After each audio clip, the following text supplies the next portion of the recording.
My phone buzzed at the nurse's station in the cardiac ward, the fraud alert slicing through the steady hum of monitors. 12 hours into my shift, exhaustion clawed at my eyes as I tapped the screen. The amount hit like a gut punch, $8,200. Unauthorized charge. My hands shook as I scrolled the details. 6 round-trip tickets to Hawaii, booked that morning. Names: Mom Ellen, Dad Harry, Brother Jake, Sister Sophie, and 2 of their friends. Mine wasn't on the list. But the card was mine. Just last week at the dinner table, Mom had dismissed me coolly. Tickets are $1,300 each. If you can't swing it, stay home. I'd nodded, not admitting that after fronting Jake's car repair, my savings were scraping bottom. This wasn't exclusion. This was theft. Emma felt the chill in family interactions building weeks before the alert. During that last dinner, conversations circled endlessly around Jake and Sophie's Hawaii plans, their excitement over beach resorts and group activities, while her questions about costs met only deflections.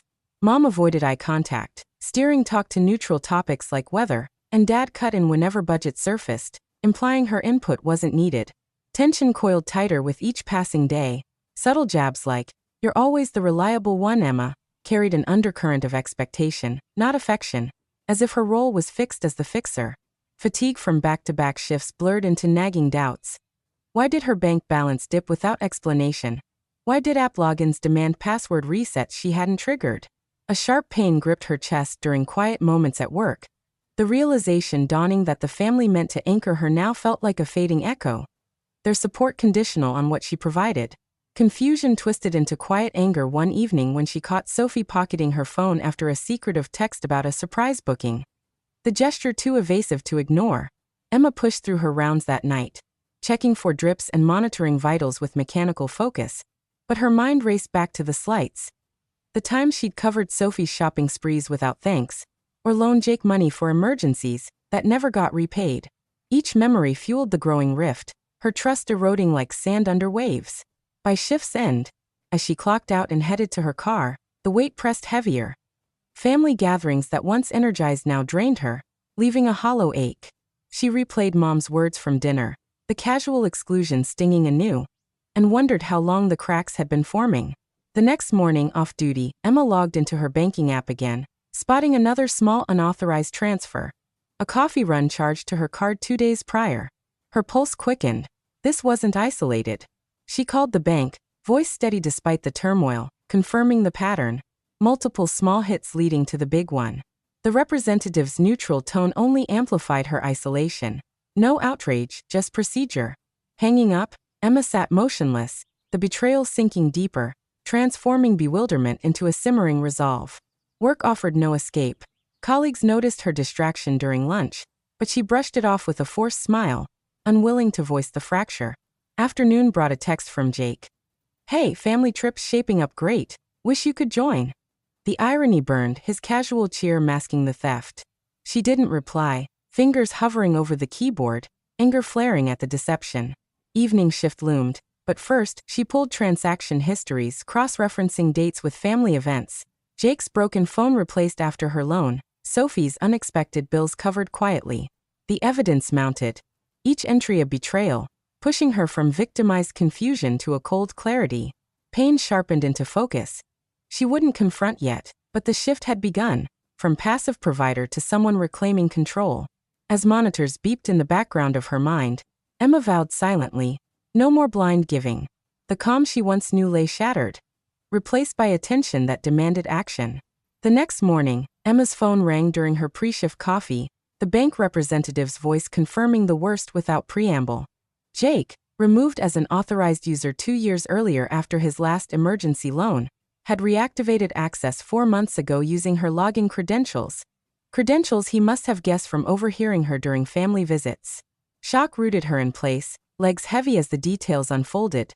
Not a one-off impulse, but a calculated scheme, small charges for gadgets, meals, and subscriptions piling up over weeks, totaling $8,200 funneled straight into those Hawaii tickets. She sank onto the edge of her bed, heart pounding against her ribs, tears stinging but held back. No outburst, just a profound, silencing clarity washing over the initial numbness. The brother she'd bailed out thousands for temporary setbacks, car fixes, job losses, weekend getaways, had crossed into outright betrayal, turning her reliability into his resource. Anger ignited deep in her core, intertwining with the raw ache of lost trust, not over the dollars evaporating from her emergency fund, but the illusion of family loyalty crumbling under deliberate deceit. She drew a slow breath, fingers tightening around the phone until the plastic creaked, marking the end of unquestioning devotion. Without pausing, Emma accessed her account online, pulling up the full transaction log, each entry a fresh wound. A $150 text store hit coinciding with Jake's casual mention of a new phone. A $200 restaurant bill matching Sophie's vague girls' night out, she later asked Emma to cover. The pattern stretched back, relentless. Dozens of withdrawals disguised as shared expenses, all while Mom hinted at her own tight budget during calls, never revealing how Jake funneled money their way. Her mind reeled, piecing together fragments. Dad's evasive nods when she questioned odd statements last month. Sophie's quick subject changes about travel plans. The violation deepened with every scroll, pushing confusion into a focused fury. This wasn't oversight, but exploitation, her sacrifices enabling their comfort. She forwarded the log to her email for safekeeping. Hands steadier now, the initial paralysis giving way to a tactical mindset. Document, secure, expose. A text from Sophie buzzed in.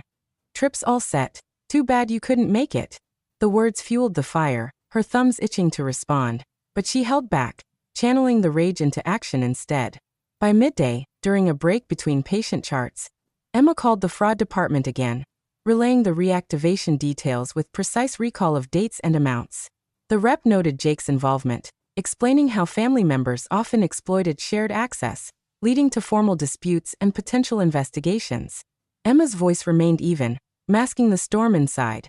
No accusations yet, just facts to build her case. Hanging up, she locked her card immediately, watching pending charges reverse one by one. Each reversal a small reclaiming of power. The emotional toll mounted. Waves of hurt crashing as she remembered holidays where she'd skipped gifts for herself to fund theirs, now revealed as theft in disguise. Anger sharpened her resolve. She wouldn't let this slide into another family misunderstanding. Afternoon brought a voicemail from Mom. Voice laced with false cheer about the trip's great deals. Oblivious or uncaring to the breach. Emma deleted it without reply, the act symbolic, cutting the cord on blind forgiveness. As her shift began, monitoring arrhythmias in room 204, Emma's thoughts fragmented between beeps and betrayals. How Jake had laughed off repaying her last loan, claiming family helps family, while siphoning funds behind her back.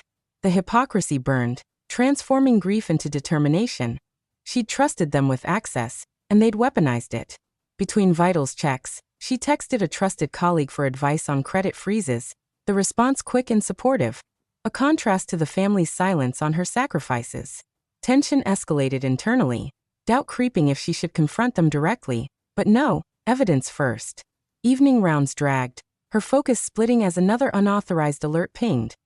A minor $20 charge from yesterday, likely Sophie's coffee run. She disputed it on the spot, the process now routine, hardening her against the pain. By shift's end, walking to her car under streetlights, Emma felt the shift complete. From stunned victim to architect of accountability. The betrayal's depth hit hardest then, alone. Years of giving eroded by their greed, trust shattered irreparably. But in that void, resolve solidified. She'd mirror their deception with unassailable truth, no violence, just consequences they couldn't dodge. Anger cooled into strategy, the path forward clear. Gather more proof, then strike with precision. The drive home blurred past, mind racing through next steps. Change all linked passwords. Review joint accounts she'd overlooked. Contact the credit bureau for a freeze. A call from Jake interrupted, his tone casual as he asked about her day, probing if she'd seen the trip updates. Emma kept it brief, indirect, claiming a busy shift, but inside, fury boiled at his nonchalance. She hung up, pulling over to jot notes. His login attempts timestamped to family dinners. Sophie's alibis for spending spikes. The revelations layered, each one amplifying the hurt. Not just financial drain, but emotional theft, her role reduced to wallet over sister. Tears finally came then. Hot and brief, wiped away as anger reclaimed ground. No more tears for thieves. Arriving home, she spread statements across the table, cross-referencing with calendar events. Jake's promotion funded by her card, Mom's surprise remodel. The scope widened. implicating them all in a web of quiet larceny. Resolve peaked. No hysteria, but a silent vow. They'd face the mirror of their actions, her pain transmuting to unyielding justice. As night deepened, Emma emailed the bank for official reports, the send button a threshold crossed, betrayal's fog lifting to reveal her strength emerging. Emma lay awake that night, eyes fixed on the ceiling as she mentally catalogued every transaction from the statements spread nearby. Each line served as irrefutable proof of years-long manipulation. From covering Sophie's credit card debts after her shopping binges to the loans that funded Mom's impulse buys at department stores, all without repayment or acknowledgement. Tension built with every recalled detail, her pulse quickening at the scope, but the anger crystallized into a cold, unyielding determination, not to demolish lives, but to expose the truth through documented facts that demanded accountability. She rose before dawn, starting with the essentials. Changing passwords on all financial apps, from banking portals to email, then locking down her accounts to prevent further access. Next came the compilation, dates, amounts, and screenshots of messages where Jake promised to pay back soon, after each withdrawal, building a chronological file that linked every charge to family events. A colleague doctor noticed her strained focus during morning rounds, asking if everything was all right, but Emma nodded curtly, replying that she planned to take control of the situation herself. The internal shift accelerated, from swallowing grievances in silence to emerging as a strategist who spotted vulnerabilities. The family's lies would collapse under the weight of verifiable evidence, no confrontation needed yet. Her hands no longer trembled. They moved steadily over the keyboard, drafting the invoice that outlined the $8,200 owed, with interest calculations for delayed returns. Without delay, Emma contacted the credit bureau during her lunch break, placing a fraud alert on her reports to flag any new inquiries and requesting free annual statements for deeper review. The process felt methodical, each step reclaiming autonomy as she noted down reference numbers for her records. Back at work, between adjusting patient monitors and updating charts, she cross-referenced more data. Sophie's unexpected vacation add-ons charged months prior, Jake's gadget upgrades timed to her paydays. Anger-fueled precision, transforming raw hurt into calculated moves. She wouldn't lash out, but ensure consequences followed naturally from their actions. An email to the bank's fraud team followed, attaching initial logs and requesting a full investigation timeline. The rep confirming they'd pursue unauthorized user reactivation as potential identity theft. Emma's mind raced ahead. Should she involve law enforcement now or wait for the bank's findings? She opted for the latter, knowing a police report could escalate prematurely, but filed an online FTC identity theft affidavit anyway, generating an official recovery plan with steps for creditor disputes. The act solidified her resolve. No more passive acceptance of their narrative. Afternoon shifts blurred into evening as Emma multitasked. While administering medications, she mentally outlined the invoice's structure, categorized debts by family member, with totals and due dates, copying neutral parties like an aunt who managed shared investments. Tension peaked when Jake texted about rescheduling the trip due to glitches, his indirect probe for information, but she replied minimally, buying time to fortify her position. Home after dark, she printed documents, organizing them into folders labeled by incident, the physical stack a tangible barrier against doubt.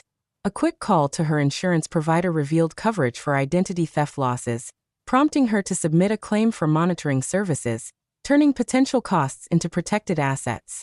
The transformation deepened.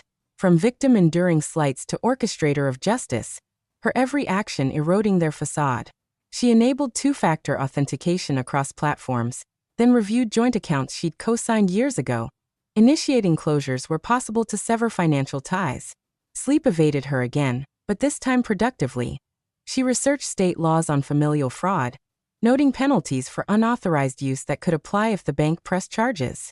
By midnight, the draft invoice sat ready, professional, unemotional, demanding repayment within 30 days or escalation to collections. Emma hesitated only briefly, weighing the fallout. Family backlash, accusations of betrayal, but the clarity won out. This wasn't revenge, but restitution, morally grounded in fairness. A voicemail from Mom interrupted her thoughts, vaguely referencing trip issues and suggesting Emma contribute more, the entitlement sharpening her focus. She deleted it, adding the timestamp to her evidence log. Morning brought a follow-up from the credit bureau, confirming the alert and advising credit freezes with all three agencies, which she executed immediately, blocking new credit lines that could be exploited. At work, a senior nurse pulled her aside, sensing distraction, but Emma shared just enough, family financial overreach, to gain advice on boundary setting, the support reinforcing her path. Tension mounted internally as she anticipated their reactions, but resolve hardened. She'd mirror their secrecy with transparency, forcing self-reflection. Hands firm on her phone, she scheduled a meeting with a financial advisor for the next day, preparing to refinance personal loans independently, cutting cosigner dependencies. The plan expanded. Notify extended family subtly through shared documents, letting facts circulate without her commentary. As the day wore on, Emma disputed additional minor charges uncovered in deeper logs, each reversal chipping away at their gains and bolstering her case. Jake called during rounds, his voice casual as he mentioned sorting tickets, but she kept responses vague, steering clear of direct engagement to avoid tipping her hand. The indirect exchange heightened her strategic edge, anger cooling into foresight. Evening found her finalizing the email recipients, parents, siblings, and the bank for oversight, ensuring legal weight. She attached supporting files, proof of access revocation attempts ignored by Jake. The send hovered, a pivotal moment. Sending meant irreversible commitment to confrontation via consequences. But the pain of betrayal outweighed fear. Years of unreciprocated support demanded this reckoning. With a steady exhale, she hit compose, the words precise. Full accounting enclosed, repayment required, further action if unmet. The internal evolution peaked, from reactive giver to empowered enforcer. Her plan not destructive, but restorative, poised to dismantle illusions with unassailable reality. Tension lingered, but so did the quiet strength born from it. The keyboard under her fingers felt like a tool of liberation, ready to unleash the truth. Emma hit send on the email just after midnight. The detailed invoice for $8,200 attached with spreadsheets breaking down every charge, copied to relatives and the bank for oversight. Not a shout of rage, but a quiet mirror reflecting their deceit back at them. Jake's initial response arrived within minutes, an outraged email denying involvement and accusing her of exaggeration, but it shifted quickly to pleas for understanding, claiming temporary desperation.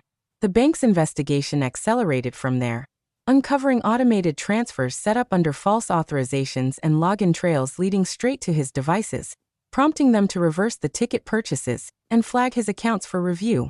Sophie attempted manipulation next, reaching out to Emma's colleagues with vague complaints about a family misunderstanding, straining her work life. But the truth spread organically. Jake's ex-wife, long suspicious, shared bank statements in the extended family chat, exposing patterns of similar overreach during their marriage. Mom's indirect admission followed in a group message, acknowledging awareness of Jake's borrowing without confronting it, the confession forced by the mounting evidence. Tension crested as calls tapered into panicked silence. The airline canceled reservations pending fraud resolution, and the bank opened a formal case, notifying all parties of potential liability. Viewers sensed the catharsis. Emma didn't destroy, but let repercussions catch up, upholding justice through exposure rather than force. Without hesitation, Emma monitored the fallout during her morning shift, fielding a barrage of texts from cousins questioning the details. Her responses factual and brief to let facts circulate. Jake escalated privately, sending voicemails that mixed defensiveness with offers to repay in installments, but she archived them as additional proof, forwarding to the investigator without reply. The bank's update email detailed more findings. Recurring small charges disguised as family expenses, totaling over $10,000 when including prior months, leading to a hold on shared assets. Sophie's ploy backfired when a co-worker shared the chat logs with Emma, revealing her attempts to paint the dispute as Emma's overreaction. But support tilted her way. Nurses who'd heard hints of her burdens now voiced solidarity. Mom tried a conciliatory call during lunch, indirectly suggesting mediation to keep peace. But Emma declined, citing the ongoing probe as reason for distance. The ripple widened. An uncle emailed separately, confirming he'd noticed discrepancies in family finances, and offering witness statements if needed. Pressure built relentlessly. Jake's job prospects dimmed as credit alerts hit his reports, forcing him to explain the flags during interviews. By afternoon, the consequences deepened. The bank demanded Jake's cooperation for interviews, uncovering his use of Emma's info for personal loans, which they flagged as identity theft. Sophie faced her own fallout, her credit score dropping from disputed charges, prompting frantic messages to Emma begging for withdrawal of the complaint. Extended family dynamics shifted. Aunts and cousins distanced from the core group, one even freezing a joint investment account pending clarity. Emma navigated rounds with sharpened focus, the external chaos contrasting her internal steadiness. No gloating, just satisfaction in the natural unraveling. A formal letter from the bank arrived via email, outlining reversal of all fees and reimbursement to Emma, while warning perpetrators of civil action. Jake's ex amplified the exposure, posting redacted proofs publicly on social media, drawing comments from mutual contacts that pressured the family to address the issue. Mom's attempts at control waned, her messages turning to health complaints indirectly tied to stress, but Emma recognized the tactic, responding only to confirm receipt of documents. Evening brought peak tension. The airline issued full refunds to Emma's account, citing fraud policy, while Jake confessed in a lengthy text to setting up the autofills, admitting Sophie's knowledge but downplaying Mom's role. The admission, time-stamped and saved, strengthened the case. The bank escalated to legal review, notifying local authorities for potential misdemeanor charges on unauthorized access. Sophie's manipulation attempts crumbled as colleagues confronted her directly about inconsistencies, leading to awkward silences in group settings. Family chat erupted with accusations flying, cousins demanding explanations, an aunt threatening to withhold holiday support until resolved. Emma stepped back, letting the storm rage without intervention, her role reduced to provider of facts when asked. The cathartic wave hit as reimbursements processed. $8,200 back in her account, plus fees covered, the financial wound closing while emotional scars began to form boundaries. No direct vengeance from her. Consequences stemmed from their choices, morally justified by the pursuit of equity. As night fell, the silence from the family spoke volumes. No more deflections, just the weight of accountability settling.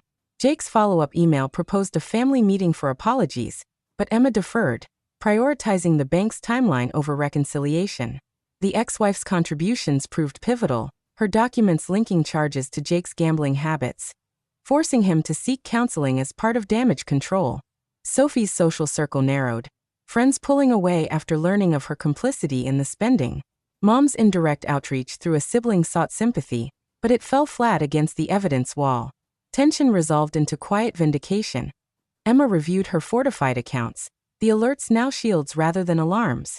The bank's closure notice loomed, promising full resolution within weeks, with restitution orders possible. Viewers feel the respect for Emma's poise.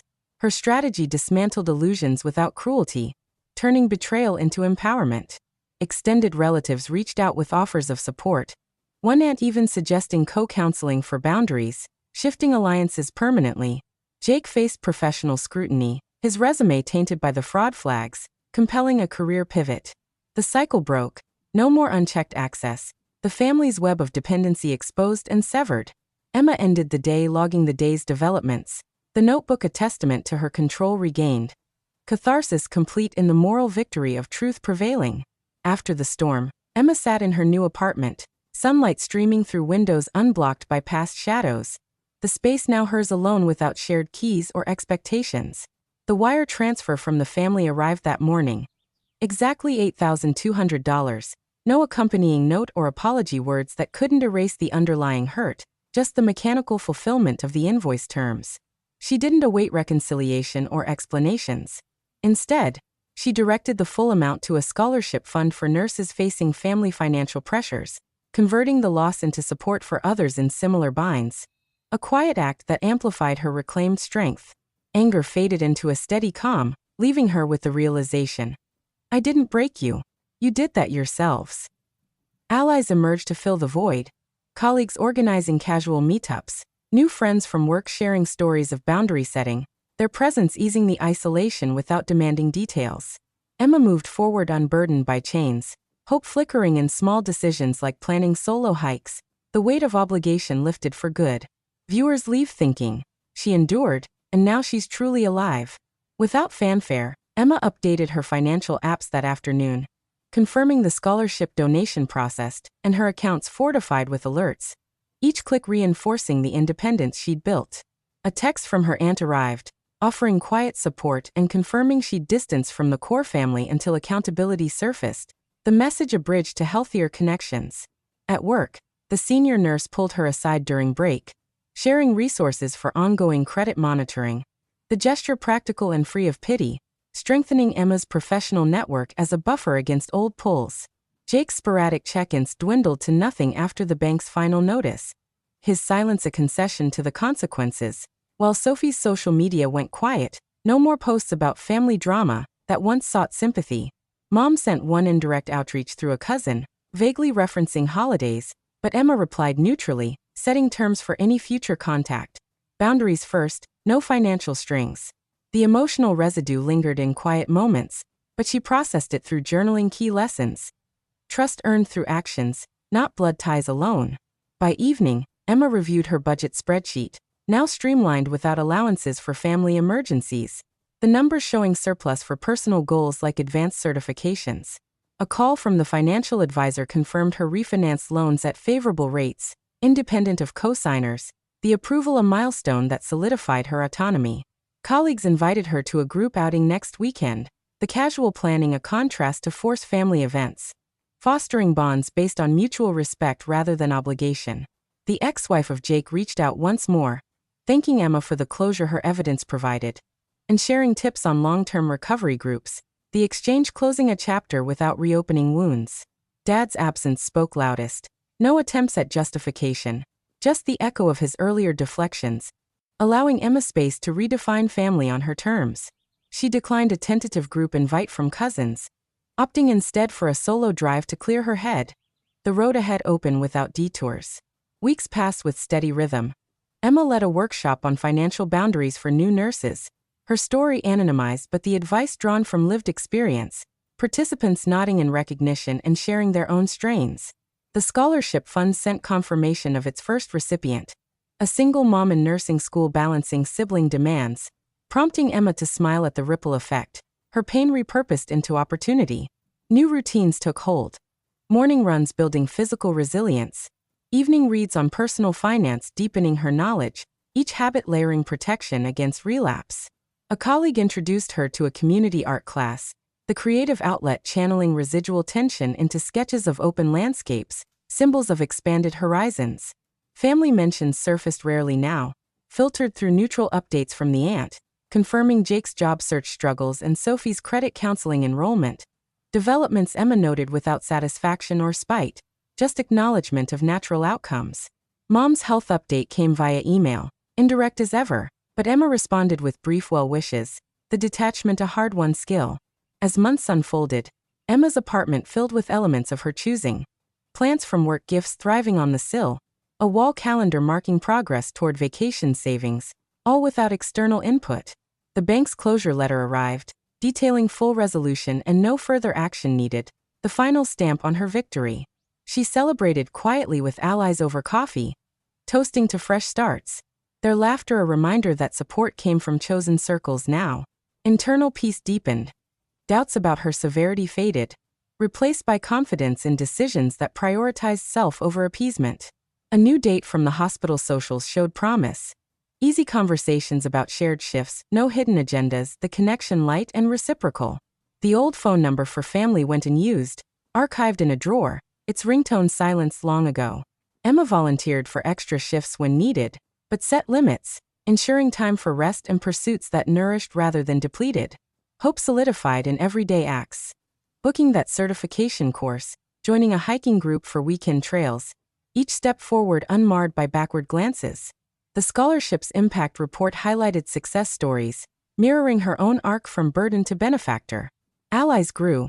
The doctor who first noticed her strain became a mentor, recommending reads on resilience, while new friends planned trips without financial undercurrents. Family's shadow shortened. Jake's apology email, months late and vague, received a polite acknowledgement but no engagement. Boundaries holding firm. Sophie's attempts at reconnection via social media stalled at Emma's blocks, the digital distance as effective as physical. Mom's indirect pleas through holidays yielded to Emma's consistent no's, the pattern teaching them her limits weren't negotiable. Calm enveloped her fully now, anger's embers cold, replaced by a quiet power born from survival. Viewers sensed the full catharsis. Emma not only withstood the betrayal but emerged transformed, her life a testament to reclaiming agency through principled action. No grand triumph, but sustainable peace. Finances secure, relationships selective, future hers to shape.